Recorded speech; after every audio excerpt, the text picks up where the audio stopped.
Good morning. Good morning. It's day one of training. It is. My alarm went off at 6:45, so it's probably like 6:55 a.m.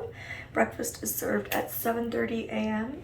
So I'm gonna make my bed, do my makeup, and go eat like my puppy onesie. I'm so excited. I'm actually really happy I have a basement room.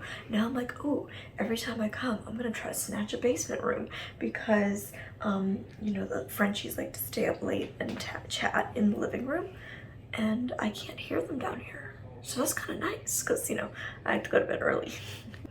I might meet my dog today. I think I'm gonna meet my dog today. I have a really feeling you're gonna meet your dog really early, but could be wrong, but I've had this very strong feeling. I know. Oh my god. I'm getting new eyes. This is better than Christmas. This is better than Christmas. I'm getting new eyes that I have to take care of and feed. I'm so excited. I have eyes that I have to take to the vet.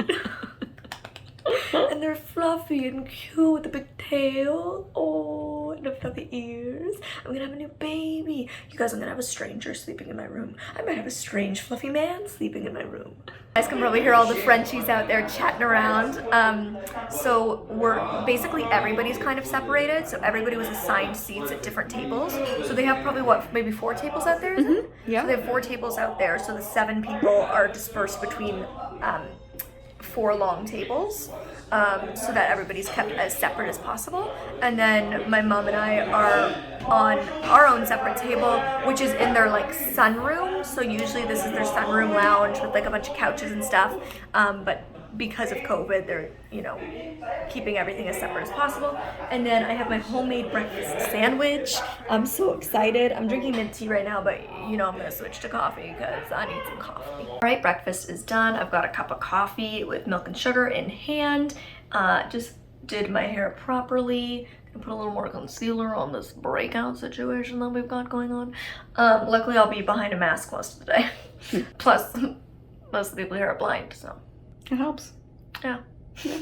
I was saying to my mom, like, I like when I'm in a group of blind people or people who are used to being around blind people, because I can kind of like let my guard down. Like I don't have to be on like my best sighted behavior, because when I'm around all able-bodied people who aren't used to blind people, I feel like I have to be super good. Like I can't mess up. I need to like make sure I'm always looking at them when they're talking to me, and like I need to do all the sighted behaviors, you know, like masking. Like I just need to like overcompensate because I know that they already like think less of me or think I'm not going to be as capable as I am, or they've never met a blind person, so I want to give them like a really good impression. And like it's bad, like, but it's just, I just have that like built into me. And when I'm around a group of blind people or people who are used to being around blind people, I kind of like let that guard down and I don't try so hard.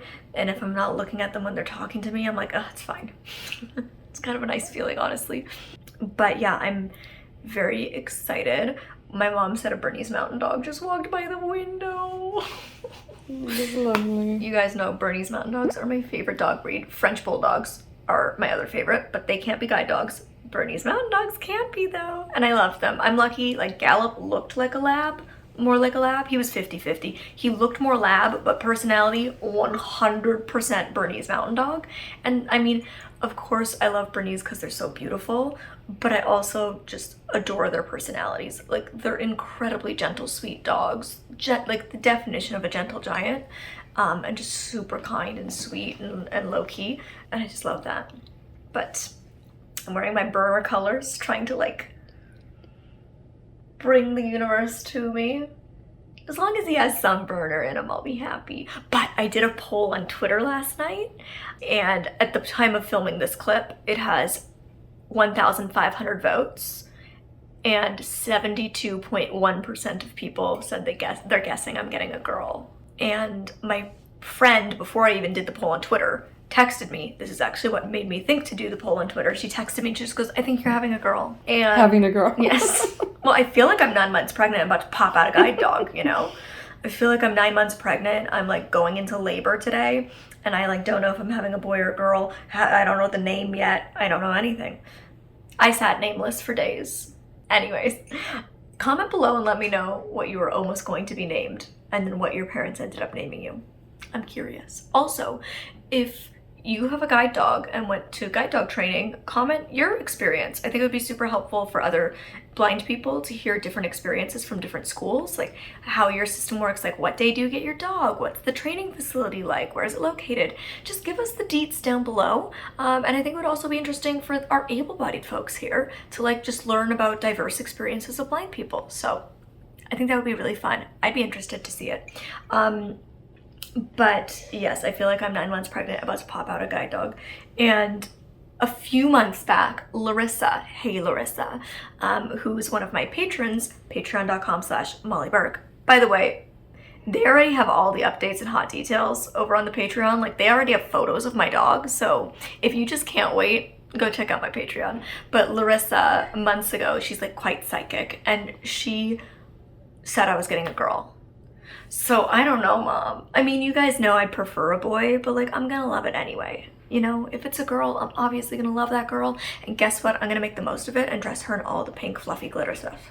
Hello! I look like I'm in the same place, but it's actually hours later and I'm in my mom's room, which is next door to mine. We're just taking a 5-minute break. So basically it's Monday morning, and the whole group is getting together, all the trainers and then all the Frenchies, and because Mira does not pre-match, I know this is what so many of you are very interested in, particularly those who have received guide dogs before, because every other school pre-matches. I don't know of another school, please let me know if you do. I don't know of another school that does not pre-match, so it's certainly one of Mira's most interesting features.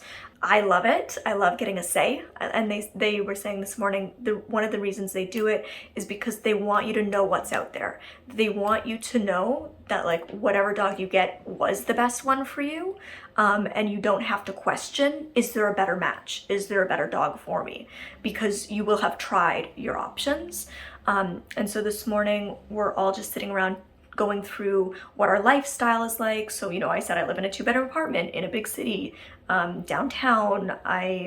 You travel a lot in normal times. I'm always in big crowds. I need a dog that, you know, what walking speed I want, that I have a cat, all of those kind of different things. So it's, you know, they can kind of start to formulate as the people who have been training these dogs for months, you know, what dog might be best. These dogs have gone through 9 months of in-harness training. We also discussed the impact that COVID has had on their ability to train the dogs. So a lot of these dogs are closer to 3 years old than 2. Because their training was halted, and because things have been kind of closed and they haven't gotten the same in-harness training experience, they did 9 months instead of the kind of 6 to 8 that they usually do. So these dogs are a bit older. They said they have no purebred Labs right now and no purebred Bernese. So it's mostly Labernese, which is what Gypsy and Gallop were, and then some Saint Pierres. What else? It was actually really nice. Everybody else is French, right? So I have a translator who's translating everything so I don't miss out. So when other people were going through their experience, they were saying one person is on his 10th guide dog. Jeez, yes, and he got his first in 1986. And it's funny because I know that that'll be me, right? Like I got Gypsy at 13 and I've now used guide dogs for 14 years. So I've actually used dogs longer than I didn't have one. And it's pretty amazing to think like one day, based on the fact that I'm 27 getting my 3rd dog, like I will get 10 for sure in my lifetime, I would say. And another man was talking about just saying to the trainers, you know, when I'm going into this experience open-minded and I'm going to accept and love my dog, the good and the bad that comes with it, because each dog has good and bad. But he said, you know, I know I have to be patient because the more dogs I have, like the more I know what's out there and the more connections I've had and the more feelings I've had. And he said, you know, that's always in your skin. That always lives in you. And it's kind of like, and he said he's still very emotional over the loss of his last dog in 2019. And to be honest, it's really like comforting to hear other people say those things, to say like, I'm still really emotional, or like, I'm still struggling with the loss of my last dog, or I know that I'm going to have challenges accepting my new dog, because those are all the feelings that I felt last time and that I feel again this time. And that's why I share my experience, because I did feel like I was the only emotional wreck last time. Like nobody else was dealing with it as difficult as I was. So it's really nice to hear people, like I said, everybody else in class is kind of 50s, 60s.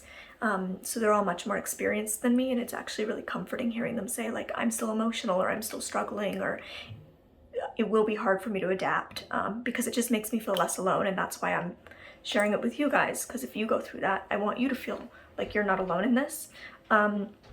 So they said this morning we're going to do some cane work. They just want to see our walking with the cane, see our navigation around campus. They're hoping this afternoon we get into the kennels, start working.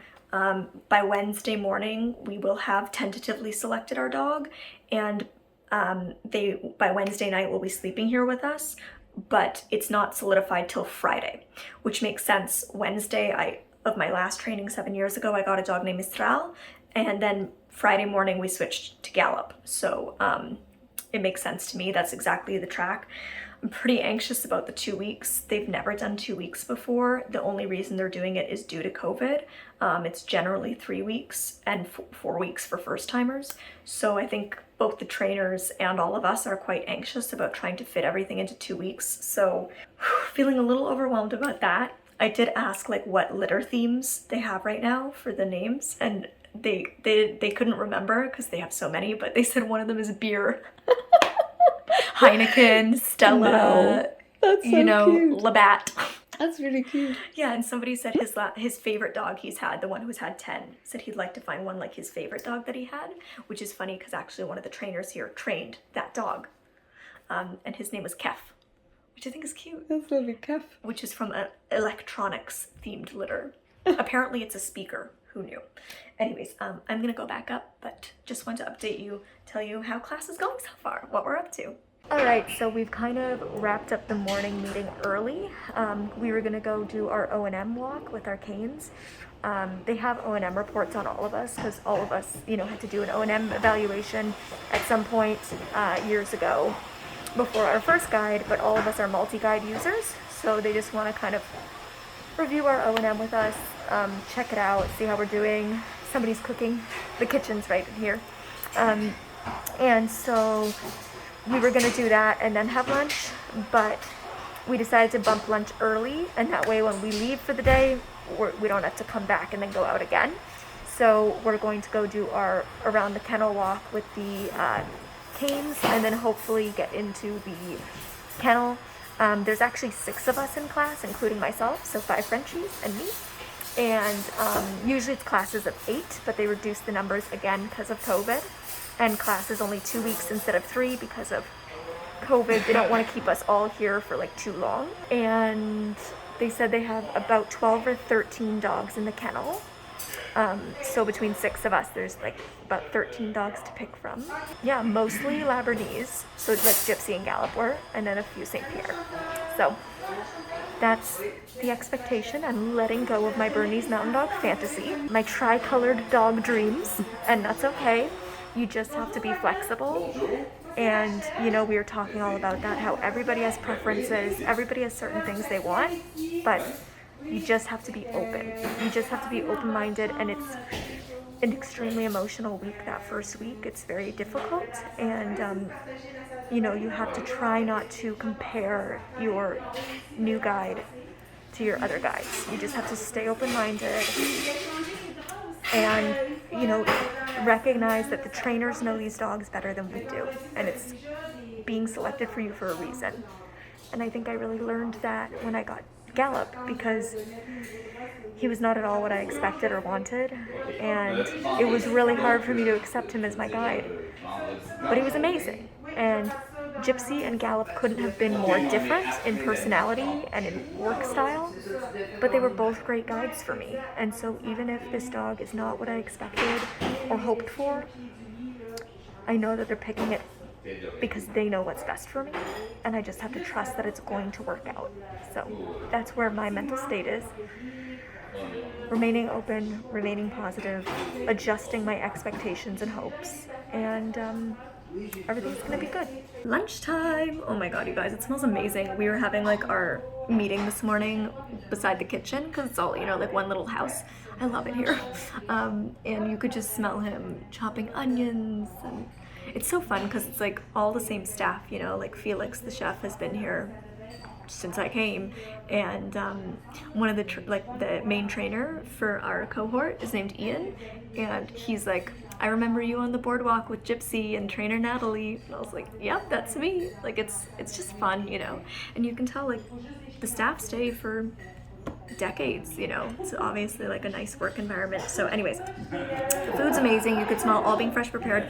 So this is like a squash soup, squash and something else. Yeah, and there's some orange peel. Yes. And then there's a fresh beet and goat cheese salad. Fresh. And then Peeling all those beets, it's a lot of work. yeah, and then a fresh made wrap with spinach, tomato. It's just amazing. Yeah. God, Gorgeous. so lucky. Can't wait. Comment if you've gone to a guide dog school. Comment what kind of food you guys get served. I'm so curious. All right, so we're all just walking with our canes down to the kennel. We've completed lunch and we're doing the walk down, and then we're all gonna sit on chairs that are in the kennel.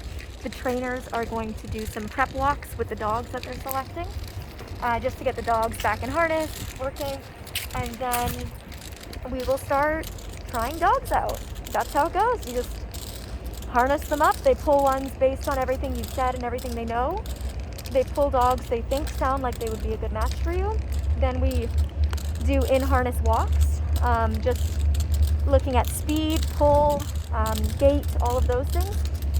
And then when we narrow it down further, we generally do obstacle courses with the dogs and then slowly select from there. So that's what we're doing. It's time to go meet some puppers. I'm excited, I'm nervous, I'm anxious, I can't wait. I'm so many emotions right now, but I'm as ready as I'm gonna be. So let's do this. Let's find me a new set of eyes. The puppies hear us coming. They actually said that hi guys, hi friends. They said that all the dogs got a bath last week and got their ears cleaned, and that they're all very excited to meet us. To the kennel, so this is the interior kennel, and this first kennel here was Gallup's. Gallup lived in this one. Oh yeah, there's Gallup's home. The puppies are so excited that we're here. Hey guys. Maybe that's mine. So one of the trainers just came over and told me that they're about to bring me a harness, a leash, and a collar, and that they're going to try me with a huge dog, which is exciting. You guys know I love big dogs. Gallup was huge, so I don't know how much bigger you can get, so I'm guessing it's like his size or smaller even, because I would still consider a smaller dog than Gallup huge. But yeah, apparently I'm about to get my harness. Brand new harness, fresh, no marks, no tears. Harness. Yay! Oh my goodness. Okay. Can you build Yep. So, okay, chest strap, harness strap. This is a long handle. Oh my goodness. I've never had a handle so long. This would be a very big dog. Well, that would be a short dog. If I have a long handle, it's a short dog. Oh, okay, The shorter the dog, the longer the opposite, handle. okay. Yeah. So you just screw it into the side.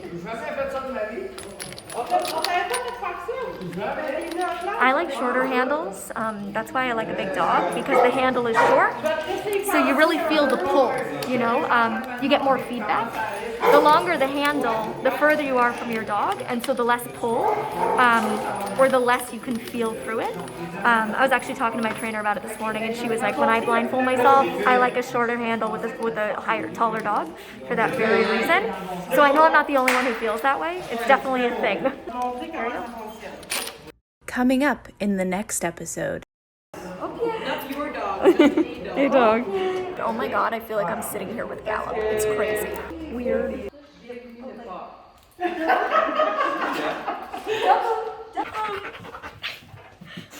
Okay, so I have a dog.